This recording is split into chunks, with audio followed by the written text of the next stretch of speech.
예, 안녕하십니까. 책 읽는 자유인 채널을 운영하고 있는 이선입니다. 지금 시각은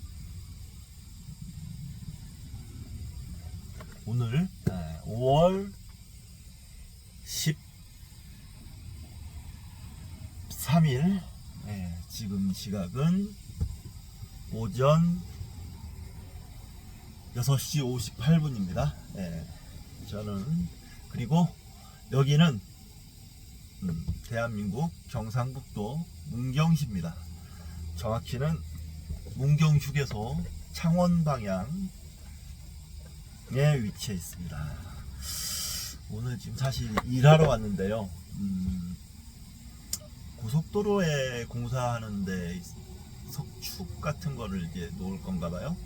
그래서 고속도로를 좀 통제를 하고 공사를 진행할 것 같은데, 지금 현재 안개가 많이 끼어 있어요. 그래서 저희 현장에서 전화가 와서 좀 기다려 달라, 안개가 그칠 때까지, 그런 요청이 들어와서 고속도로 휴게소에서 기다리고 있습니다.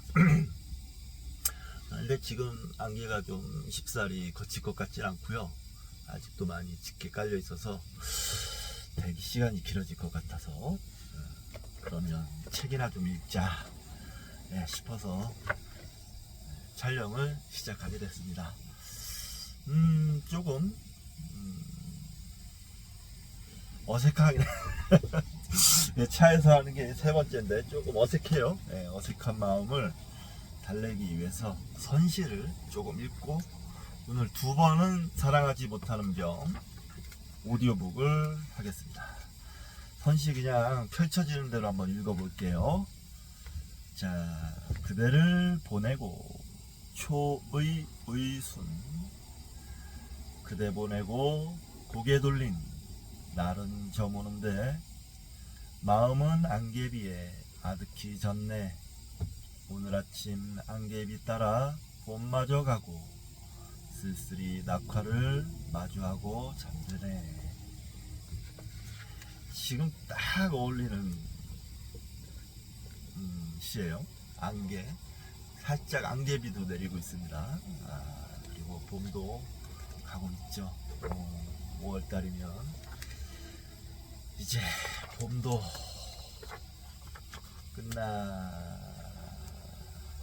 끝나겠지요. 자, 봄을 보내는 여러분들 지금 기분이 어떠신지 궁금합니다. 오늘 세 편만 먼저 좀 읽어드리겠습니다. 또 복사꽃 그림을 보며 이큐소준. 이 큐스님은 일본 스님인데 괴짜 스님으로 잘 알려져 있습니다. 나중에 공부하다 보면 소개시켜 드릴 날이 오지 않을까 싶어요. 자, 복사꽃 그림을 보며 보는 곳마다 풍요요 깨달음이니 복사꽃 한 송이가 천금보다 귀하네. 봄 기운에 취하는 서왕모의 얼굴이여, 난 그녀와 울고 웃는 오늘 밤을 언약하네. 약간 로맨틱한, 많이 로맨틱한 시네요. 서왕모.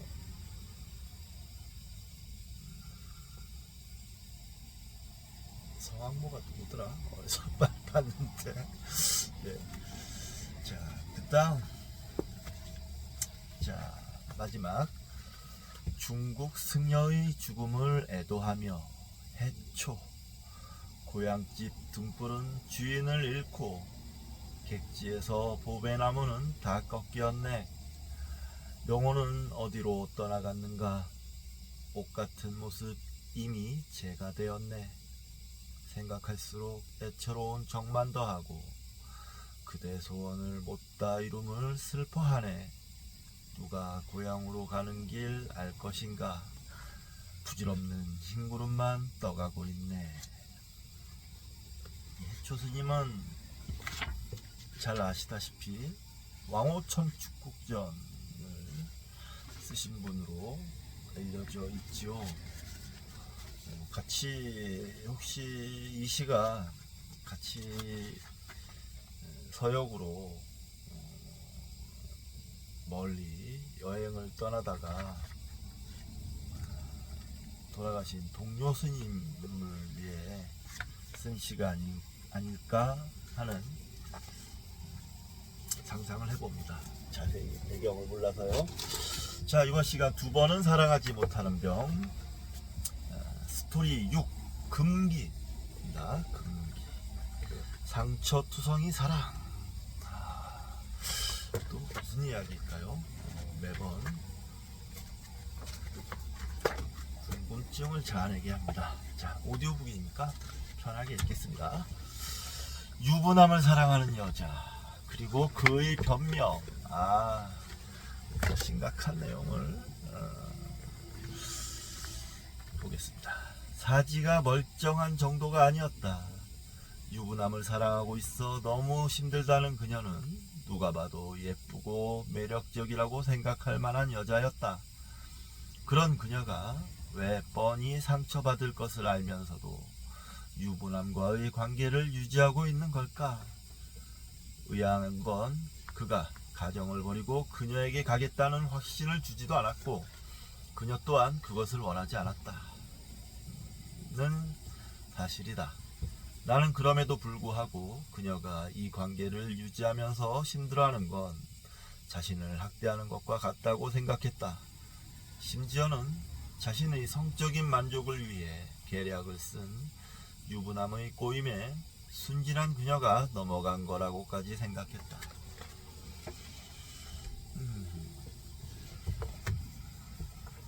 글쎄요, 볼까요? 한마디로 나는 그들의 관계를 비하해 버렸다. 그런데 막상 그들을 상담하면서 나는 이 세상에는 그런 식으로만 치부할 수 없는 관계가 있다는 사실을 깨닫고 나의 편견을 인지하기 시작했다. 그렇다고 그의 가정과 상대방 그 어느 쪽도 책임지지 못할 관계를 유지하고 있는 두 사람을 감싸려는 것은 아니다. 나 역시 테라피스트이기 이전에 평범한 사람으로서 줄곧 불륜관계는 불온하고 부적절한 관계라고 생각해왔다. 다만 내가 말하고자 하는 것은 그럼에도 그들의 사랑에는 가로 열고 최소한 내가 상담한 이들의 이야기에서만큼은 가로 닫고 진실성이 있었다는 점이다. 비록 불륜이라도 때때로 그들의 사랑 그 자체는 고귀해 보인 적까지 있었음을 고백한다. 도대체 어떤 사랑이길래 불륜이라는 사회적 금기마저도 뛰어넘고 뭔가 진실한 사랑을 하는 것 같다라는 느낌을 주게 했을까요? 보겠습니다. 나는 그녀를 1년여간 상담했다. 한국인인 그녀는 지금 만나고 있는 유부남과의 관계를 해결하기 위해 상담실을 찾은 것은 아니라고 했다. 단지 이대로 있으면 숨이 막혀버릴 것 같아 잠시라도 숨통이 트일까 하는 생각에 상담실을 찾게 됐다고 했다. 오랜 시간 그녀와 이야기를 나눴지만 정말 답이 없어 나 역시 난감하고 답답했다. 나는 참다 못해 사귀고 있는 그 유부남을 상담실에 오게 할 수 있냐고 물었다. 그렇게 물어보면서도 사실 정말 그 남자가 오리라고는 기대하지도 않았다. 그런데 그가 정말 나타난 것이다. 나의 질문에 그는 제법 담담하게 답해 나갔다. 사랑합니까? 죽으라면 죽을 수도 있습니다. 그럼 당신의 가정을 버릴 수도 있습니까? 부끄러운 말이지만 집에서는 좋은 아빠, 성실한 남편으로 알고 있습니다. 당연히 저에게 사랑하는 다른 사람이 있다는 건 상상조차 못하고 있을 겁니다. 그럼에도 불구하고 제 말을 믿어주실지 모르겠지만 그렇게 할 수 있습니다. 그런데 이 사람이 그걸 원하지 않습니다. 그건 자신을 더 불행하게 하는 일이라면서 말입니다. 그때 그녀가 대화에 끼어들었다. 맞습니다. 정말 저 자신을 위해서입니다. 생각해보세요. 그렇게 가정을 파탄시키고 덜렁 저에게 오면 제가 그걸 어떻게 감당하겠습니까? 그저 이 사람이 옆에 있다는 사실만으로도 행복했지만 한편으로는 너무 힘들었습니다. 그가 가정을 버리면 전 남의 가정을 깬 더 나쁜 여자가 되고 평생 그 멍에를 지고 손가락질 받으며 살게 되겠지요. 그러면 전 얼굴을 들고 부모님을 볼 수 없을 겁니다. 이 사실을 잘 알면서도 어쩔 수 없이 그를 사랑하게 돼 버렸지만 그렇다고 상처받을 사람들이 너무도 많은 우리 관계에 제 평생을 걸 수는 없었습니다.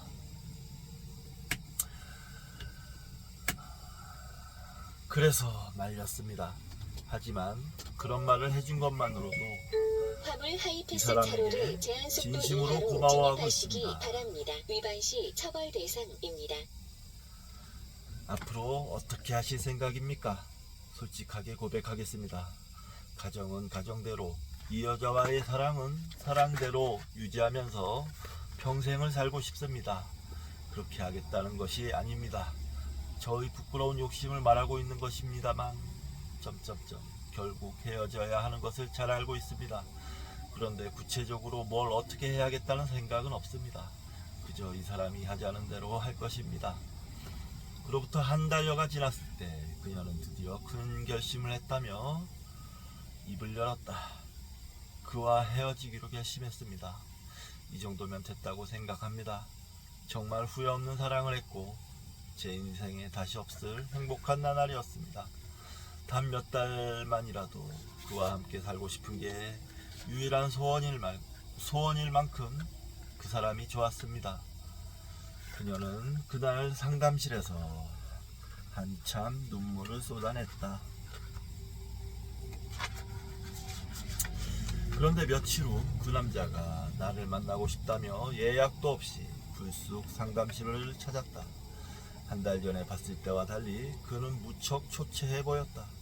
내 클라이언트가 그와 헤어진 이상 굳이 그와 대면하며 이야기를 나눌 필요는 없었지만 나를 만나고자 하는 이유가 궁금해 그와 마주 앉았다. 벌건 대낮이었는데도 그에게선 진한 술 냄새가 풍겼다. 그녀와 헤어진 후 많이 고통스러워하는 것 같았다. 그 여자 정말 착한 사람입니다. 지금 많이 힘들어하죠? 어차피 결론이 뻔한 관계인 것을 알면서도 만났습니다. 처음에는 일을 가르쳐주는 것을 핑계로 부담 없이 만났습니다. 그때 전 모든 게 순조로웠습니다. 가정에도 별 문제가 없었습니다. 염치 없는 말이지만 전 그때까지 제 아내와 아이와 함께 나름대로 행복한 가정을 꾸려왔습니다. 말이 되는지는 모르겠지만 오히려 그런 안정감이 제게 엉뚱한 자신감을 준 것 같습니다. 불륜 같은 것에는 절대 빠지지 않을 거라는 자신감 말입니다. 저에게는 사랑하는 아내와 아이가 있었으니까요. 역설적이지만 그런 자신감이 있으니 오히려 더 부담 없이 그녀를 만나게 되더군요. 그런데 제가 잊고 있었습니다. 인연은 그렇게 경계심 없이 사적으로 만나는 것에서부터 시작될 수 있다는 걸 말입니다. 저의 교만 때문입니다. 저처럼 교만한 사람은 알고 보면 그만큼 마음이 약한 사람들 아니겠습니까?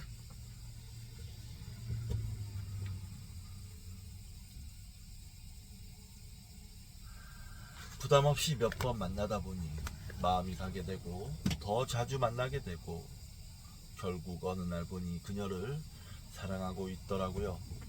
교만으로 가득 찬 제 마음은 갈 때와도 같았던 겁니다.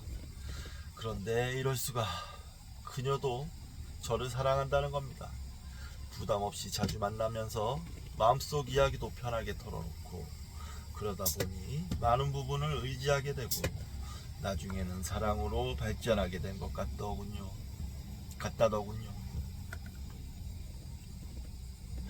물론 제 의식은 말할 것도 없죠. 가족에게는 미안하다는 말을 할 자격조차 없다는 걸 저도 잘 압니다. 특히 제 아내에게는 더더욱요. 그녀가 원했다면 아내를 버릴 생각까지 했던 것 저니까요. 그런데 어쩌면 그녀가 그걸 원하지 않는다는 걸 알고 있었기 때문에 자신 있게 가정을 벌일 수도 있다고 생각할 수 있었던 게 아닐까 하는 생각이 들기도 합니다. 그래서 저도 저를 모르겠습니다. 막상 가족과 그녀 중 하나를 선택해야 했다면 어떻게 되었을지 말입니다.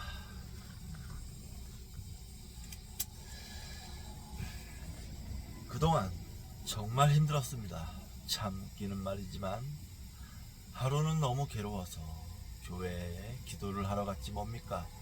그런데 들어가자마자 다시 나왔습니다. 기도를 하려고 보니 막상 할 말이 없더군요.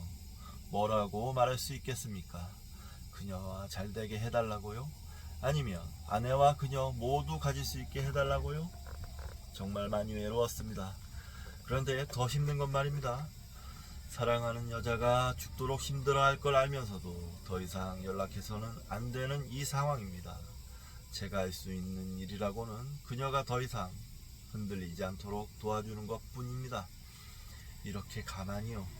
그래서 이를 악물고 낮술까지 먹어가며 그녀가 더 힘들어하지 않도록 안간힘을 쓰고 있습니다. 저는 참아야 합니다. 그녀가 어떻게 지내는지 걱정돼서 미칠 지경이지만 그래도 참아야 합니다. 어디 가서 이 심정을 말하지도 못하고 뻔히 그녀가 있는 곳이 어딘지도 알지만 이제 더 이상 연락해서도 안 되고 그냥 이렇게 살아야 합니다. 사랑하는 여자를 평생 만나서는 안 되는 이 살을 내는 고통을 이해하실지 모르겠습니다. 그래서 왔습니다. 이곳밖에 없더군요. 연락할 곳도 갈 곳도 기도할 곳도 말할 곳도 없더라고요. 사실 꼭 해야 할 말이 있기도 했습니다. 그녀가 이 고통을 잘 견딜 수 있도록 곁에서 지켜봐 주세요. 꼭 좀 부탁드리겠습니다.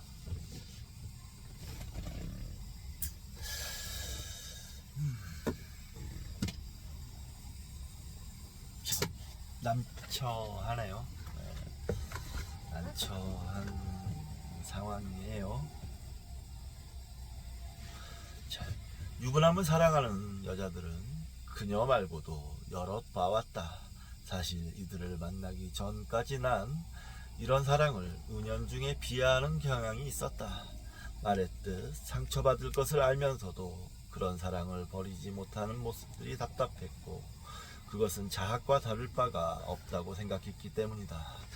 유부남과 미혼녀의 관계에서 나는 유부남들을 아예 악인으로 치부했다.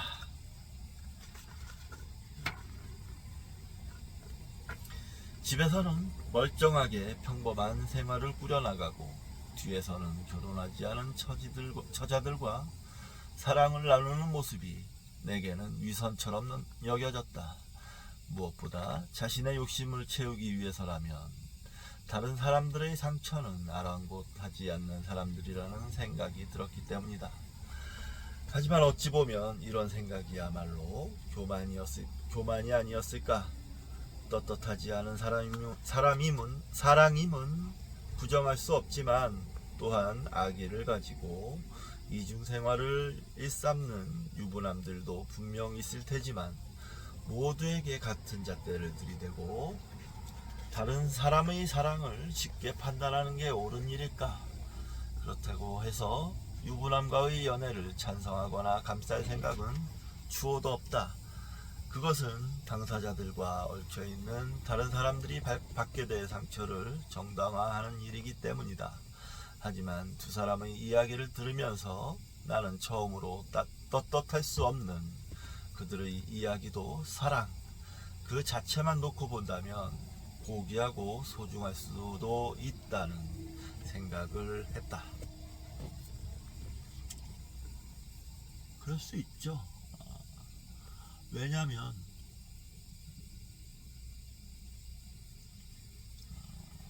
결혼이라는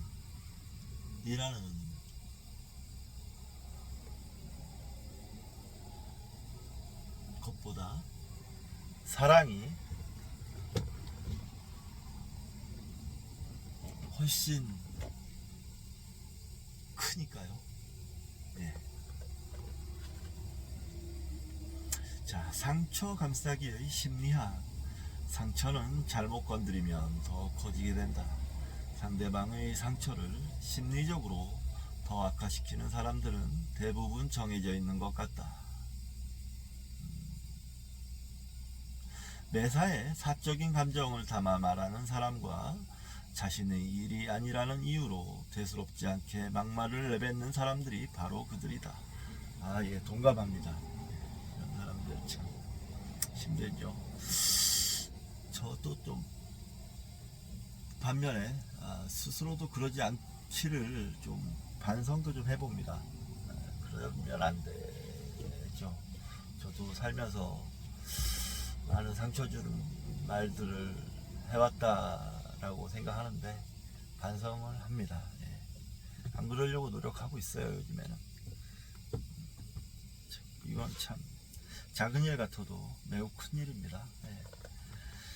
이런 성향이 강한 사람들이 타인의 약점에 대해 지적하면 비록 맞는 말일지라도 상대방은 대부분 화를 내는 경우가 많다.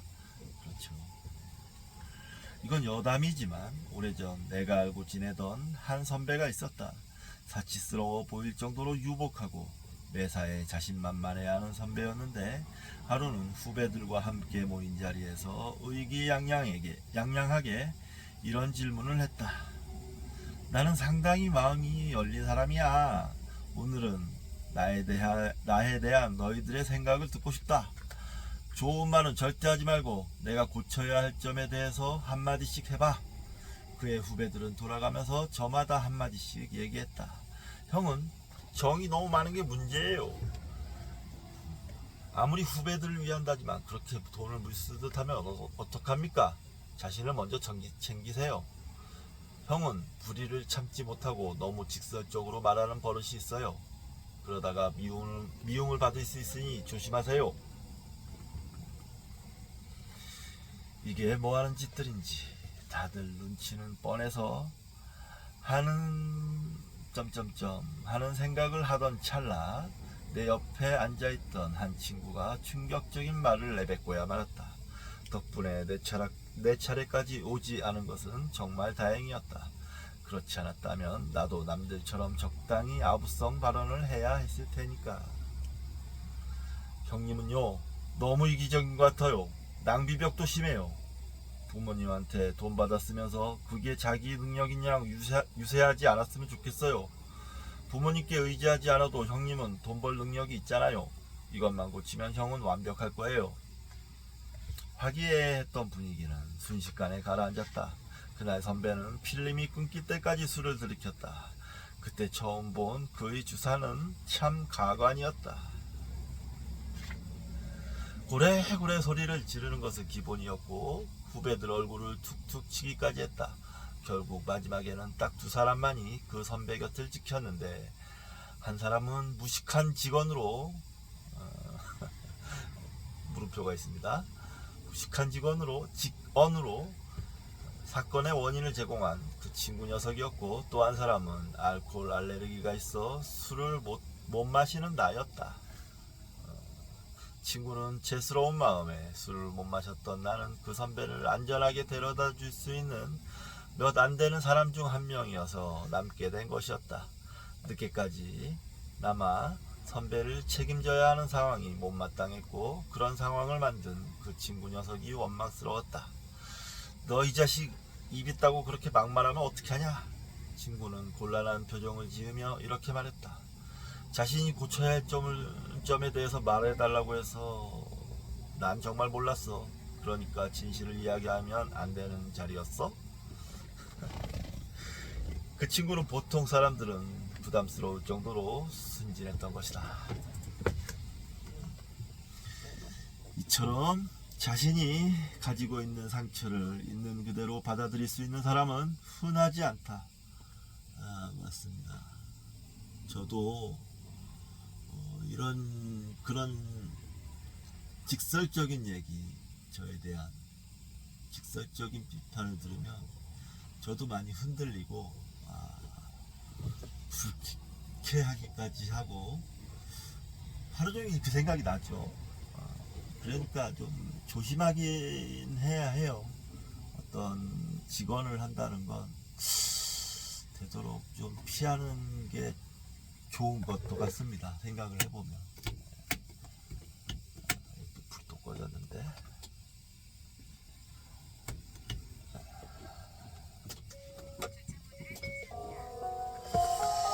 자, 이처럼 자신이 가지고 있는 상처를 있는 그대로 받아들일 수 있는 사람은 많지 않다. 흔하지 않다. 누군가 그 상처를 건드리면 화를 내거나 그 사람과 거리를 두려고 한다. 상처를 가진 사람들의 반항은 그 상처가 크면 클수록 더 격해지는 경향을 보인다. 그리고 상대방의 상처를 건드린 사람은 본인이 인지하든 그렇지 않든 그 사람의 반응에 당혹해하며 자신은 바른 말을 했다는 생각에 적반하장이라는 생각을 하기 일쑤다.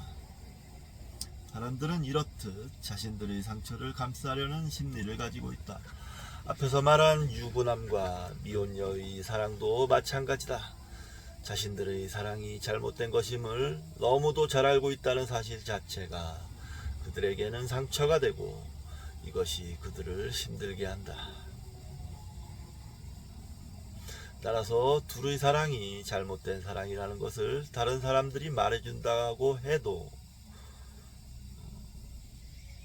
정신적인 부담을 줄일 수는 있을지언정 그것이 관계를 자발적으로 정의하는 계기가 되는 경우는 드물다. 오히려 비난을 받으면 받을수록 자신들의 이루기 힘든 사랑을 더 안타까워하고 그런 자신들의 상처를 더 감싸려 한다. 이러한 경향은 상처를 감싸려는 인간의 심리와 맞닿아 있다. 사랑이 제 아무리 감정의 문제라지만 누군가와 사랑에 빠지게 된 원인을 하나하나 탐구해 보자면 사람 생김새가 제각각이듯 참으로 다양하다. 어떤 사람은 아버지처럼 따뜻하고 자상한 모습이 좋아 상대방이 좋아졌는가 하면 어떤 사람은 섬세한 아버지와 다르게 남자다운 모습에 끌려 사랑에 빠지기도 한다. 하지만 상처를 감싸려고 하는 것은 인간의 본능과 비슷하다. 그렇기 때문에 자신의 상처를 누군가 들춰내려 하면 남들에게 들키지 않으려고 발버둥 치는 것은 아주 자연스러운 일이다. 스스로를 아주 깊이 들여다보고 객관적으로 자아 성찰을 할 수 있는 경지에 오른 사람들을 제외한다면 말이다. 그러므로 그런 사랑이든 또 다른 문제든 감정이 절제된 섬세한 조언이 아니라면 단지 그게 사회적 통념이라거나 상식적이라는 이유로 상대방의 상처를 함부로 건드리는 것은 오히려 역효과만 가져올 뿐이다. 네, 맞습니다. 상대방의 상처 또는 단점에 대해서 얘기할 때는 참 조심스럽게 해야 할 것 같아요. 마치 수술을 하듯이 조심스럽게 해야 할 것 같습니다. 최대한 그 사람이 아프지 않도록 상처받지 않도록 그 상처를 지적하는 것에 대해서 상처받지 않도록 최대한 그렇게 하는 게 제일 현명한 방법인 것 같습니다. 어느 테라피스트의 강한 조언, 당연한 말이겠지만 정신적인 어려움을 호소하며 병원이나 사무실을 찾아오는 사람들은 자신이 받고 있는 스트레스에 대해 솔직하게 털어놓는다. 이곳에서 그들은 다른 사람에게는 내놓지 못하는 감추고 싶은 상처를 스스로 내어놓는다. 물론 클라이언트나 환자들이 자신들의 상처를 스스럼없이 보여주려면 테라피스트가 그곳이 자신들의 마음을 위로받고 치유하는 곳이라는 확신을 주어야 한다. 이렇듯 테라피스트는 사람들의 상처를 봐야만 하는 사람들이다. 그들이 가진 상처에 대해 진심 어린 조언을 하고 그 진심으로 환자나 클라이언트가 지금보다 더 나은 삶을 꾸려나갈 수 있도록 마음을 움직여야 하는 사람이다. 물론 그렇게 되기까지 테라피스트 스스로도 뼈를 깎는 수양이 필요하다. 참 쉽지 않은 직업일 것 같아요. 아무나 할 수 없고 많은 지식을 요하기도 하고 거기에 넓은 마음, 이해할 수 있는, 타인을 이해할 수 있는 열린 마음도 필요하고 넓은 마음도 필요하고 힘든 직업일 것 같습니다. 테라피스트들 중에 일단 클라이언트와의 신뢰관계가 성립되고 나면 좀 더 강하게 리드하려는 사람들이 있다. 앞에서 말했듯 도와주고 싶다는 미명하에 누군가의 상처를 감정적으로 건드리는 것은 오히려 그 상처를 덧나게 할 뿐이다. 하지만 잘 훈련된 테라피스트가 클라이언트와의 신뢰가 생겼다는 확신 아래 그가 가진 상처를 꺼내고 이에 대해 강하게 조언을 해주는 거라면 클라이언트가 긍정적으로 변화하는 데 도움을 주는 경우가 많다. 이렇게까지 되기에는 참 어려운 과정이 필요할 것 같아요. 진짜 그 테라피스트가 대단히 능력 있고 노련해야 하고 일단은 한 강연회에서 알게 된 어떤 여자 테라피스트는 유부남을 사귀면서 고통스러워하는 자신의 클라이언트들에게 다음의 이야기들을 반복하면서 주지시킨다고 했다. 그녀는 클라이언트를 좀 강하게 리드하는 성향의 테라피스트인 듯 했다. 그 테라피스트의 이야기가 비단 이혼녀와 유부남과의 사랑에만 국한되는 게 아니라 환경이나 가치관이 너무 달라 매번 이루기 힘든 사랑을 반복하는 사람들이나 나쁜 남자나 나쁜 여자 때문에 상처받고 있는 사람들에게도 일면 도움이 될 수 있을 거란 생각에 적어본다. 인용입니다. 유부남과의 연애라는 함정에 걸렸습니까? 지금 그 남자를 떠나는 것이 좋을지에 대한 확신이 서지 않습니까? 그것 떠난 후에 받아야 할 상처를 감당할 자신이 없습니까? 유부남과의 사랑에는 어차피 올바른 상황이라는 것이 없습니다. 이제부터 내가 하는 이야기들을 잘 받아들이신다면 당신이 올바른 선택을 하는데 도움을 줄 것입니다. 첫째, 당신은 그와의 관계가 사랑인지 아니면 내가 소유하지 못한 것에 대한 갈증인지를 구분해야 합니다. 유부남들은 여러 가지 면에서 싱글남보다 매력적인 부분이 더 많습니다.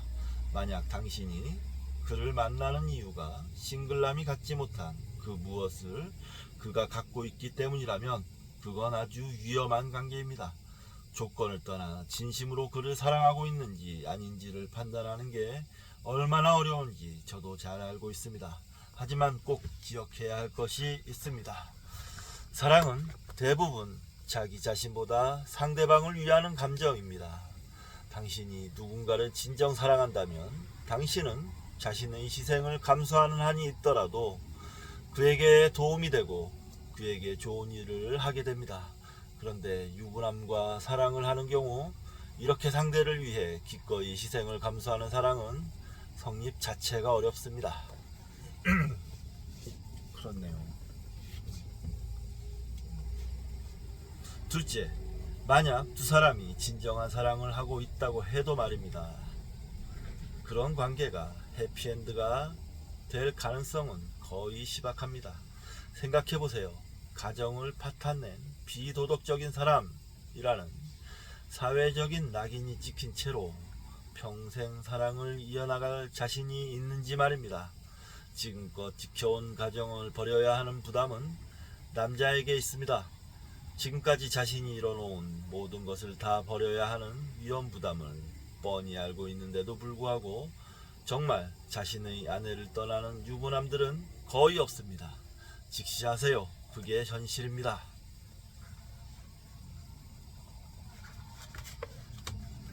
마지막으로 당신의 사랑은 어떤 식으로든 정당화될 수 없다는 겁니다. 한 가정을 파탄에 이르게 한 건 어떤 경우에도 옳지 못한 일이니까요. 그 집에 아이들이 있다면 더욱 그렇습니다. 만약 그가 가정을 깨고 당신에게 온다고 한들 당신은 정말 아내와 아이들까지 두고 온 그를 믿고 살 자신이 있습니까? 사실 많은 경우 남자들은 여자들보다 이성적으로 생각하는 능력이 떨어집니다. 특히 여자 문제에 있어서는 더 그렇습니다. 누가 봐도 매력적인 여자가 정말 맘먹고 남자를 유혹하면 대부분은 넘어옵니다. 그 여자의 매력 앞에서 남자의 생각은 지극히 단순해지니까요. 지금은 아이들이든 아내든 생각하고 싶지 않아 라고 생각하며 새로운 사랑에 몰두합니다. 이렇게 쉽게 사랑에 빠진 만큼 그들은 이 관계에 대해 당신만큼 심각하게 고민하지 않습니다. 당신이 그 남자를 믿고 인생을 걸 결심을 하는 만큼 그는 이 관계에 진지하지 않다는 말입니다. 명심하세요. 당신은 힘이 있는 여자입니다. 당신은 그의 전화를 받지 않을 힘이 있습니다. 당신은 그를 안 만날 힘이 있습니다. 당신은 잘못된 사랑을 끊을 힘이 있습니다. 사실 당신은 당신을 더 사랑하기 때문입니다.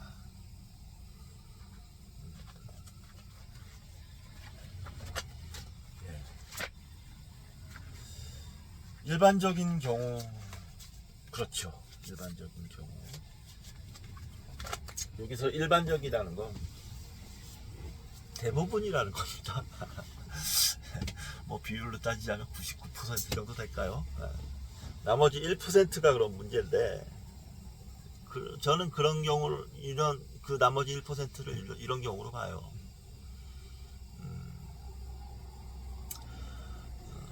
어떤 자아 성찰을 통해서 성찰을 이룬 사람 둘이 만나는 겁니다.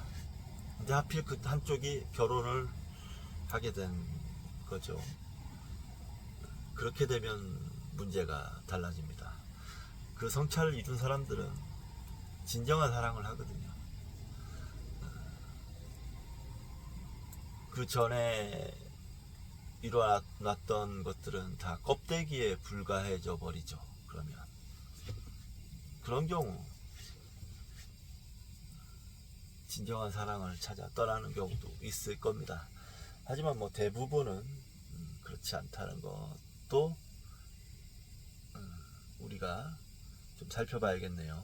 방금 그 테라피스트의 조언처럼 스스로에게 질문을 해보는 거죠. 스스로에게. 자, 어떻게 질문했습니까?